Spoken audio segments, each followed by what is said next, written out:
बंगाल प्रेरणा की भूमि है,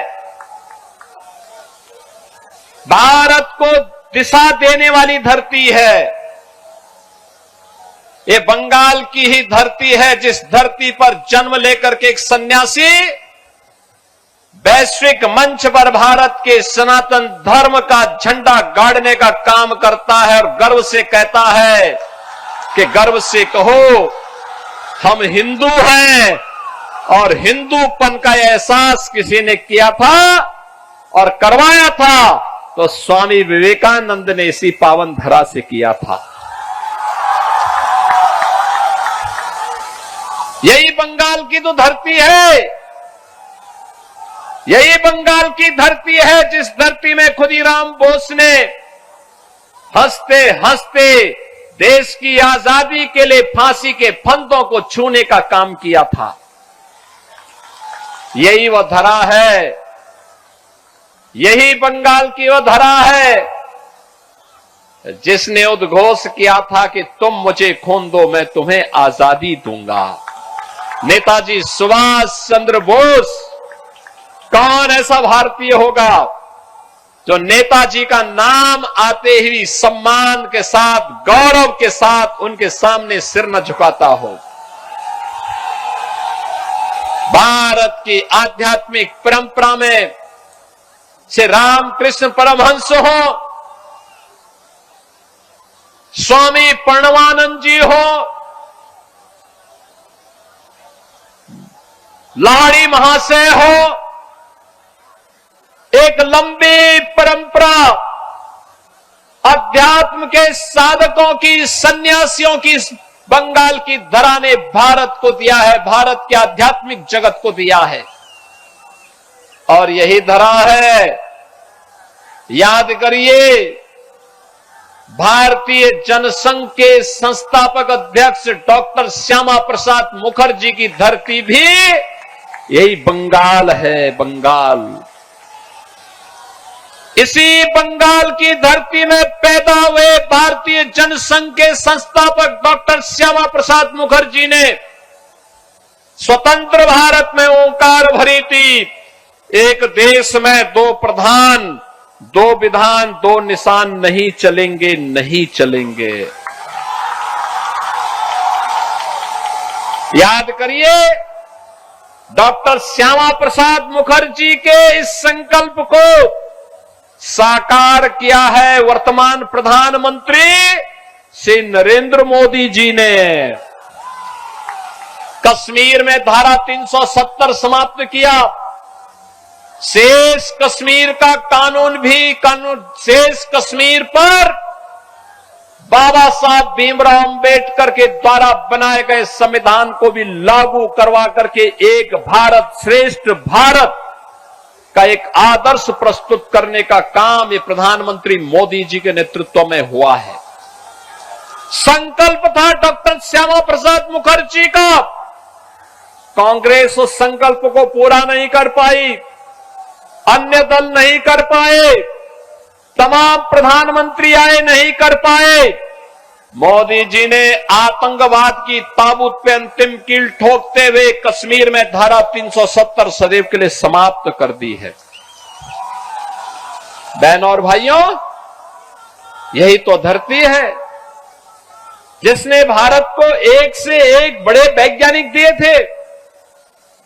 यही धरती है जो शिक्षा की प्रेरणा भूमि थी, और यही धरती थी जिसके माध्यम से गुरुदेव रविंद्रनाथ ठाकुर ने भारत को राष्ट्रगान दिया था, जन गण मन। ये इसी बंगाल की धरती ने दिया है। ये बंगाल की धरती है जिसने वंदे मातरम का गीत पूरे भारत को दिया था, जो भारत की आजादी का अमर मंत्र बन गया। और यह वर्ष राष्ट्रगीत वंदे मातरम के 150 वर्ष पूर्ण होने के उपलक्ष्य में पूरे देश में समारोह हो रहे हैं। संसद में विशेष सत्र चला। बंकिम चंद्र चट्टोपाध्याय को पूरे भारतवासियों ने नमन किया।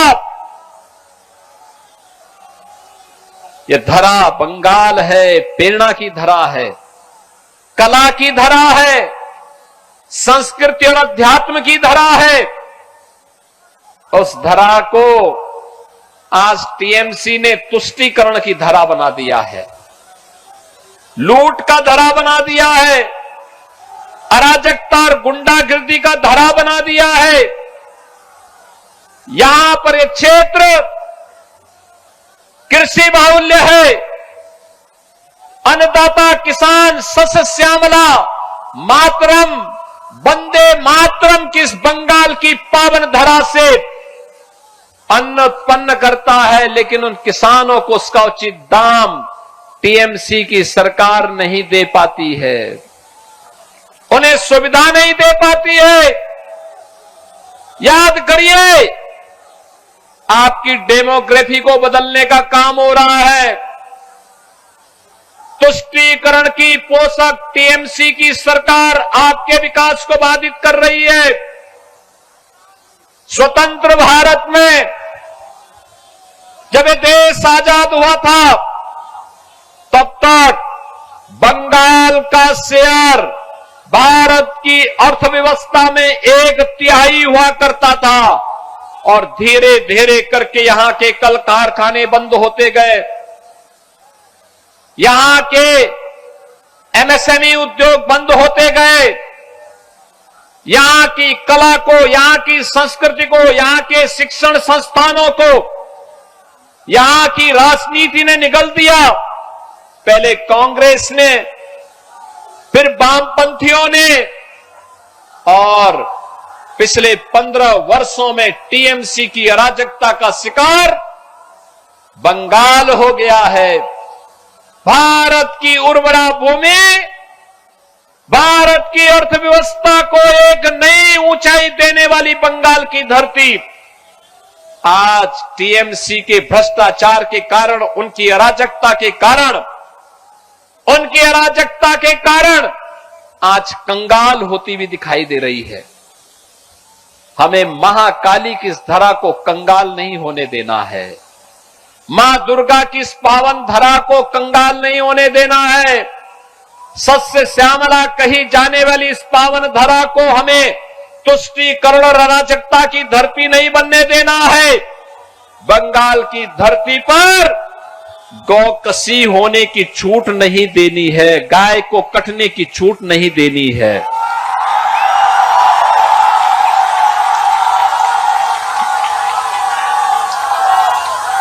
ये तमलुक की धरती पर इस प्रकार की अराजकता को जन्म नहीं देने देना है। लैंड जिहाद और लव जिहाद की घटना को हर हाल में रोकने के लिए आज बंगाल के नौजवानों को रोजगार देने के लिए, बंगाल की हर बेटी और हर बहन को सुरक्षा प्रदान करने के लिए, बंगाल के हर व्यापारी को सुरक्षा देने के लिए, आज बंगाल की समृद्धि के लिए डबल इंजन की सरकार चाहिए, और मोदी जी के नेतृत्व में यह डबल इंजन की सरकार बंगाल के अंदर बने, इसका आह्वान करने के लिए मैं आया हूं। बहनों और भाइयों, जिस प्रकार की अराजकता, जिस प्रकार की गुंडागिर्दी, जिस प्रकार की लूट खसोट, जिस प्रकार की तुष्टीकरण, जिस प्रकार के दंगे आज बंगाल में हो रहे हैं, यही दंगे, यही अराजकता, यही गुंडागिर्दी 2017 के पहले उत्तर प्रदेश की धरती पे भी होते थे,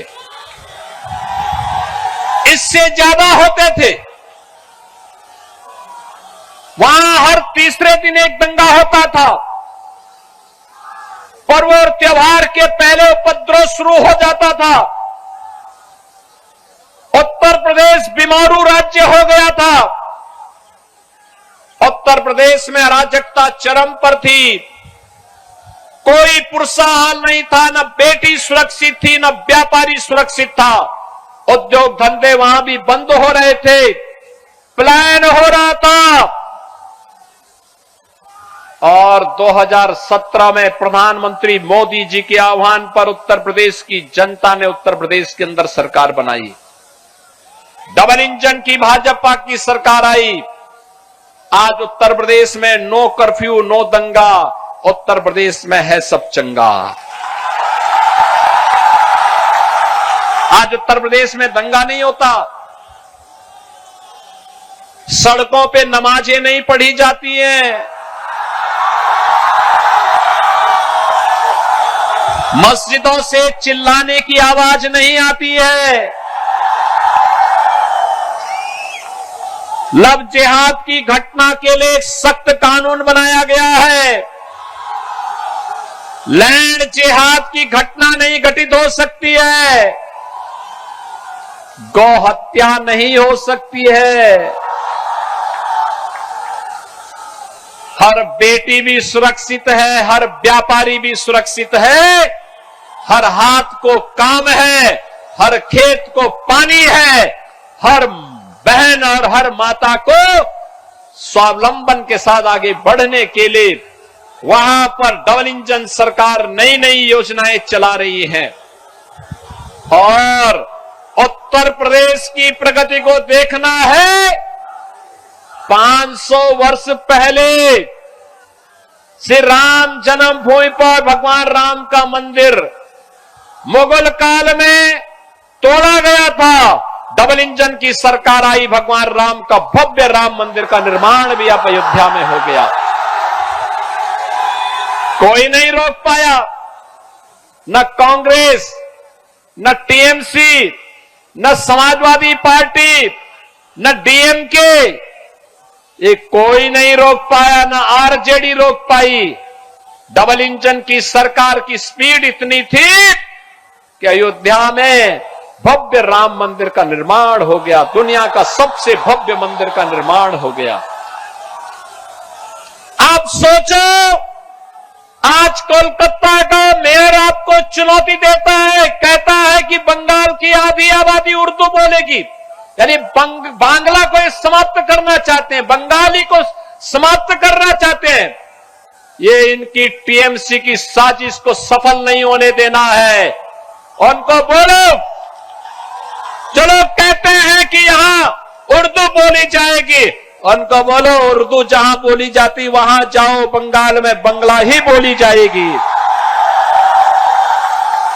यहां की कला और संस्कृति के साथ, यहां के अध्यात्म के साथ, यहां की बहन और बेटियों के साथ, यहां के नौजवानों के रोजगार के साथ जो भी खिलवाड़ करेगा, उत्तर प्रदेश का बुलडोजर उसको ठीक ढंग से जवाब दे देगा।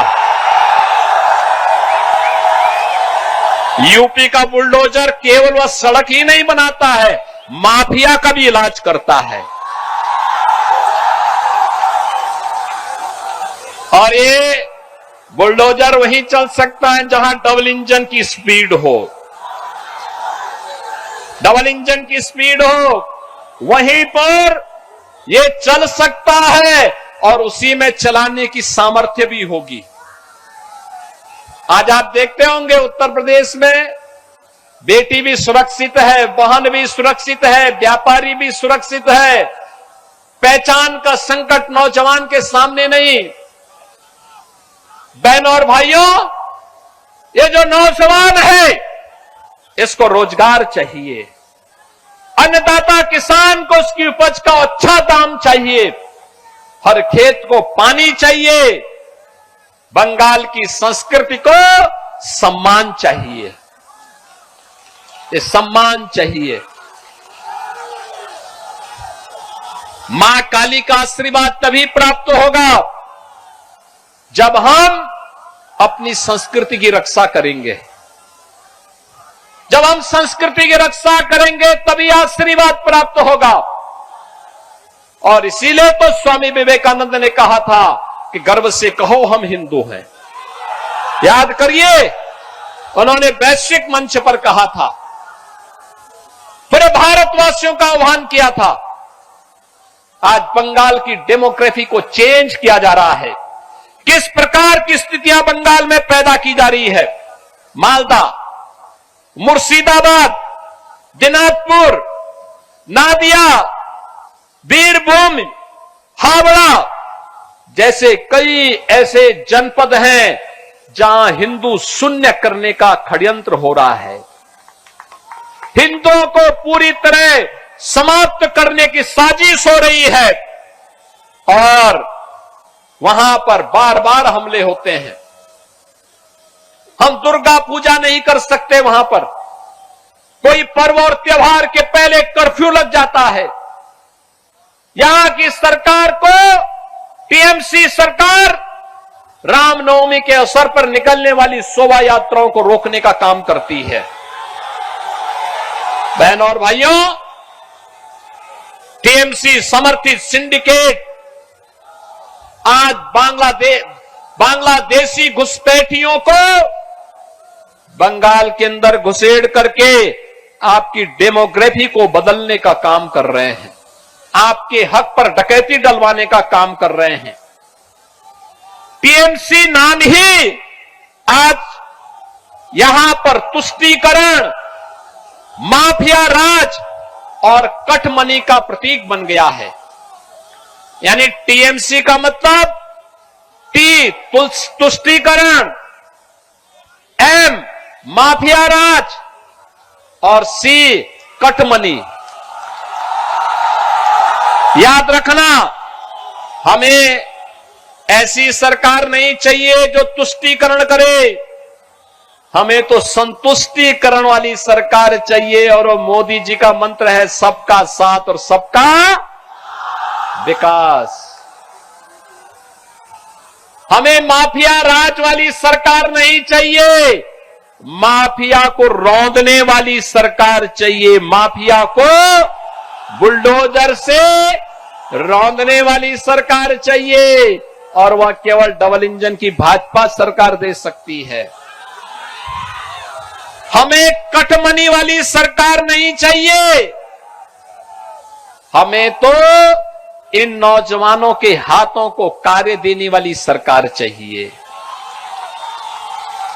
इन बहनों के लिए कार्य देने वाली सरकार चाहिए। बंगाल की संस्कृति को सम्मान देने वाली सरकार चाहिए।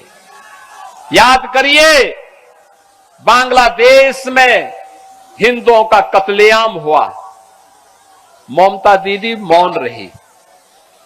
उनको भय था वो बोली की तो उनका वोट बैंक खिसक जाएगा, उनका वोट बैंक खिसक जाएगा। हमने विरोध किया, हमने विरोध किया। ये हिंदुओं पर अत्याचार स्वीकार्य नहीं, मुंहतोड़ जवाब देंगे। और बहनों और भाइयों, कांग्रेस भी मौन थी, वामपंथी दल भी मौन था, ममता दीदी भी मौन थी। इनको लगता था जैसे वहां कुछ हो ही नहीं रहा है। हमें इस प्रकार की तुष्टीकरण की पोषक सरकार नहीं चाहिए जो हमारे अस्तित्व के साथ खिलवाड़ करे, अराजकता को बढ़ावा दे। कहीं भी कोई ऐसी स्थिति नहीं होने देनी है। याद करिए, बंगाल की जो 570 किलोमीटर की लैंड जिसकी फेंसिंग होनी है, टीएमसी की सरकार फेंसिंग नहीं होने देना चाहती, क्योंकि वे घुसपैठी सिंडिकेट को बंगाल के अंदर घुसपैठ करवा करके यहां की डेमोग्राफी को अपने वोट बैंक के लिए उन्हें इस्तेमाल करना चाहते हैं। कहने के लिए तो टीएमसी नारा देती है मां माटी और मानुष की, लेकिन मां करा रही है माटी घुसपैठियों के कब्जे में जा रही है और मानुष यहां का भयभीत है और सहाय जैसा दिखता है। बहनों और भाइयों, याद रखना, ये जंगल राज, ये अपराध, ये बंगाल के अस्तित्व के लिए एक संकट है, एक चुनौती है। हमें कभी देश को दिशा देने वाले बंगाल की इस पावन धरा का आह्वान करने के लिए मैं आया हूं। मैं आप सबका आह्वान करने के लिए आया हूं। बंगाल भारत की कल्चरल कैपिटल के रूप में जानी जाती थी। कल्चरल कैपिटल ऑफ इंडिया मानी जाता था बंगाल। भारत को एक नई दिशा देने वाला माना जाता था बंगाल। लेकिन कल्चरल कैपिटल से टीएमसी ने बंगाल को क्राइम कैपिटल बना दिया है। हमें क्राइम कैपिटल नहीं बनने देना है बंगाल की पावन धरा को। और यही कहने के लिए मैं आज आपके पास आया हूं। यहां पर कानून व्यवस्था लगभग ध्वस्त सी है, अराजकता चरम पर है। याद करिए, जहां पर न्यायिक अधिकारी भी सुरक्षित न हो, एक कॉमन मैन की क्या बात करते हैं आप? क्या बात की जा सकती है? आरजी कर मेडिकल कॉलेज में कैसी घिनौनी घटना घटित हुई थी। ममता दीदी मौन थी, क्योंकि टीएमसी के गुंडे उसमें कहीं ना कहीं से लिप्त पाए गए थे। और इसीलिए तो ये लोग अब सत्ता संचालन के अधिकारी नहीं हो सकते। इनके देशद्रोही मंसूबों को पूरी तरीके से समाप्त करने का इस समय आ गया है। और बहनों और भाइयों, इसीलिए मैं आप सबका आह्वान करने के लिए आया हूं। ये पावन धरा जिसने कभी भारत को एक नई दिशा दी थी, आज आपके सामने एक अवसर है। याद करिए, ब्रिटिश गवर्नमेंट ने 1905 में बंगाल विभाजन का एक षड्यंत्र रचा था। पूरा बंगाल उठ खड़ा हुआ था उसके खिलाफ। पूरा बंगाल उठ खड़ा हुआ था। स्वदेशी का नारा बंगाल ने दिया था और बंगाल से निकला स्वदेशी का नारा भारत के अंदर आजादी का मंत्र बन गया था। आजादी का मंत्र बना था। 1857 की प्रथम स्वातंत्र समर की लौ इसी बंगाल की धरती ने जलाया था, बैरकपुर में। याद करिए, यही बंगाल की धरा है जो लगातार जब भी अंगड़ाई लेती है, पूरा देश उसके साथ खड़ा होता है। और आज मैं आप सबसे कहने के लिए आया हूं, राष्ट्रगीत वंदे मातरम के 150 वर्ष पूर्ण हो रहे हैं। प्रधानमंत्री मोदी जी ने संसद का विशेष सत्र बुलाया था। हमने भी उत्तर प्रदेश विधानसभा में वंदे मातरम के 150 वर्ष पूर्ण होने पर विशेष सत्र का आयोजन किया था।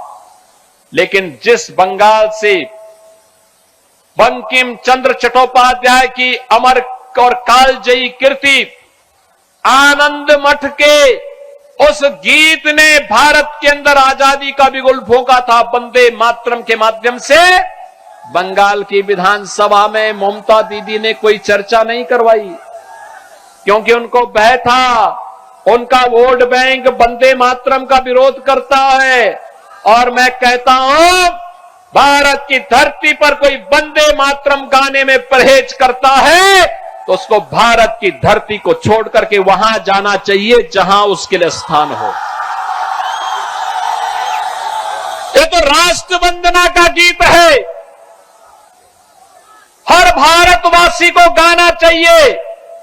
और अगर कोई वंदे मातरम का विरोध करता है तो फिर भारत उसको स्वीकार नहीं कर सकता। भारत उसको स्वीकार नहीं कर सकता। और इसलिए बहनों और भाइयों, मैं आप सबका आज के इस अवसर पर आह्वान करने के लिए आया हूं। एनडीए प्रत्याशी के रूप में भारतीय जनता पार्टी ने श्री निर्मल खांडरा को अपना प्रत्याशी बना करके आपके बीच उतारा है।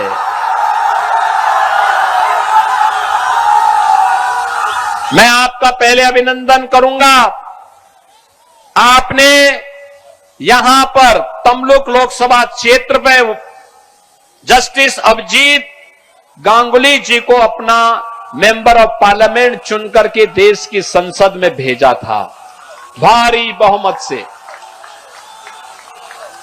Ganguly ji, you please. Justice Abhijit Ganguly ji चुनाव जीत के गए थे, पूरा देश ने खुशी मनाई थी, पूरे देश ने खुशी मनाई थी। बंगाल की जनता ने, तमिलनाडु की जनता ने भ्रष्टाचार के खिलाफ आवाज उठाने वाली एक आवाज को देश की संसद में भेजा है, और मैं इसलिए आपका अभिनंदन करता हूं और अभिजीत जी का भी हृदय से अभिनंदन करता हूं। और बहनों और भाइयों, आज भारतीय जनता पार्टी ने यहां पर श्री निर्मल खांडरा को अपना प्रत्याशी बनाकर आपके बीच उतारा है। निर्मल खांडरा को अपना आशीर्वाद देंगे, सबका आशीर्वाद, दोनों हाथ उठा करके बोले, दोनों हाथ उठा करके, सबका आशीर्वाद है ना? पक्का जीतेंगे अगर आप सब आशीर्वाद दे देंगे तो।